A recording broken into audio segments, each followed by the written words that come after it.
Hola chicos, ¿cómo están? De nuevo acá, desde Aprendamos desde casa. Bueno, hoy les voy a hablar un poquito de tips para ustedes, los estudiantes. Entonces acá anoté 3 puntos fundamentales que tienen que tener en cuenta, tanto en clase, ¿sí?, como en este momento que estamos en aislamiento, como también para los exámenes, para otras materias, eso les va a servir. Bueno, primero, para las palabras. Cuando, por ejemplo, habíamos hecho en el primer trabajo práctico, hicimos un glosario. En ese glosario, ¿qué pasó? Hay muchos que no pusieron directamente lo que correspondía, el significado. ¿Qué pasa? Yo en las palabras pedí definiciones, ¿no? Siempre que tenemos, por ejemplo, en algún trabajo que definir algo, siempre nos están pidiendo el significado.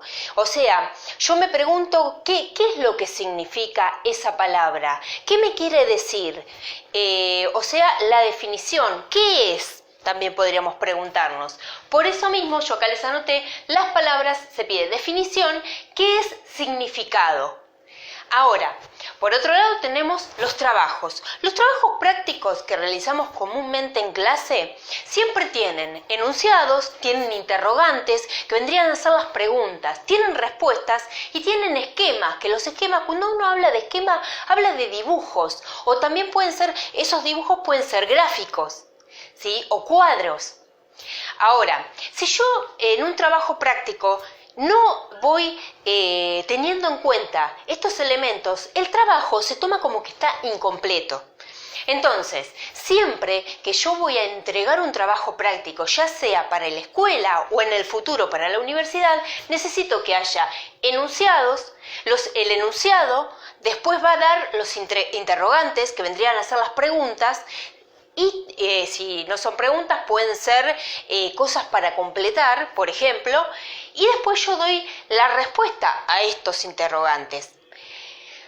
Y por último, en los esquemas, comúnmente los esquemas pueden ser, bueno, esquematice tal cosa. Por ejemplo, en nuestro caso, en biología, esquematice la célula.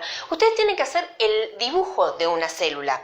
Ahora, si yo les pido por ahí hacer un cuadro, tal vez un cuadro de diferenciación, yo tengo que poner los elementos que debo diferenciar. ¿Entienden? Entonces, recuerden, cuando ustedes mandan un trabajo ya realizado, mínimamente tiene que tener estos elementos. Si es un trabajo práctico en donde ustedes tengan enunciados e interrogantes para responder, es simple, es un trabajo práctico simple. Lo importante es anotar el enunciado, anotar las preguntas y luego las respuestas. Y siempre en esos trabajos prácticos tratar de poner el curso, apellido y nombre, si pueden el turno, el profesor. Esas son cosas muy importantes a tener en cuenta para que el que lo reciba pueda entender bien, ¿sí?, lo que está recibiendo también. Y siempre, si ustedes lo hacen con escrito, siempre tiene que ser una letra clara. Y si lo hacen mediante otro formato de computadora, por ejemplo en el formato Word, también debe ser clara la letra, ¿sí?, y más o menos tener un tamaño entre 10 y 12, que es un tamaño que se puede ver perfectamente. Bien. Tercer punto de estos tips, tenemos las preguntas. ¿Qué pasa? Las preguntas siempre es aquel interrogante o algo que yo quiero saber, ¿sí? Comúnmente las preguntas son qué, cuál o cuáles, cómo, cuándo, por qué, dónde. Siempre hacemos esas preguntas. Tal vez en otras materias se pueda preguntar en qué año o en qué momento. Cualquiera de esas preguntas siempre son las que se hacen en los trabajos prácticos o las preguntas que uno mismo se tiene que hacer cuando lee un texto o trata también de entender una pregunta, ¿sí? Por eso mismo les puse en particular las preguntas. ¿Qué pasa con esto? A ver, vamos a ir un poquito más adentro. Cuando a mí me hacen una pregunta, trato primero de entender qué es lo que me está diciendo o qué me está pidiendo esa pregunta. ¿Sí? Cuando yo digo qué, por ejemplo, ¿qué cosa? ¿De qué estamos hablando? Cuando yo digo cuál, ¿sí?, es como que me está nombrando un elemento en particular o varios elementos si son cuáles. ¿No? Es donde yo tengo que nombrar comúnmente. Después, ¿cómo? ¿De qué forma? ¿Sí? O de qué forma pasó, o de qué forma se hace un proceso, por ejemplo. Y después, en el cuándo, estamos hablando más que todo en tiempo. ¿Sí? Comúnmente es un circunstancial de tiempo, es la circunstancia, ¿sí? Entonces, sí o sí, el cuándo es un tiempo. Fue en tal año, por ejemplo. ¿Por qué? El por qué siempre, no puedo decir porque sí, siempre tengo que justificar, tengo que dar un porqué de algo. ¿Por qué pasó tal y tal cosa? Porque resulta ser que, y se explica un proceso o un evento, ¿sí? O un momento de la historia, por ejemplo, ¿no? Y el dónde, estamos hablando, cuando hablamos de dónde, siempre es de lugar, un circunstancial de lugar se llama comúnmente. Esto les puede servir también para lengua. ¿Dónde sería el lugar en particular? ¿Dónde sucedió, por ejemplo, la declaración de la independencia? Entonces ahí tienen que decir en qué lugar sucedió. Si estamos hablando, por ejemplo, de la célula, ¿en qué lugar ocurre la síntesis de proteínas? Y ustedes tienen que decir el lugar específico. Entonces, ahí estamos contestando particularmente lo que me preguntan.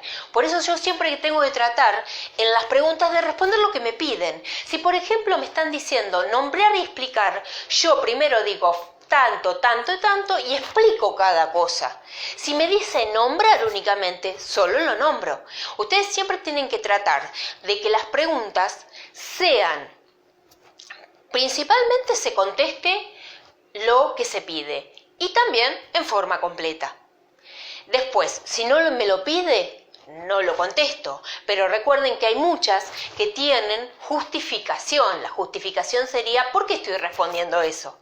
Eso en particular. Entonces, haciendo un resumen general, recordemos, si yo defino una palabra, trato de que siempre sea completa la definición. Ejemplo, si yo digo comparar, o comparación mejor dicho, acción y efecto de comparar, eso no me da la definición. Yo tengo que definir comparar.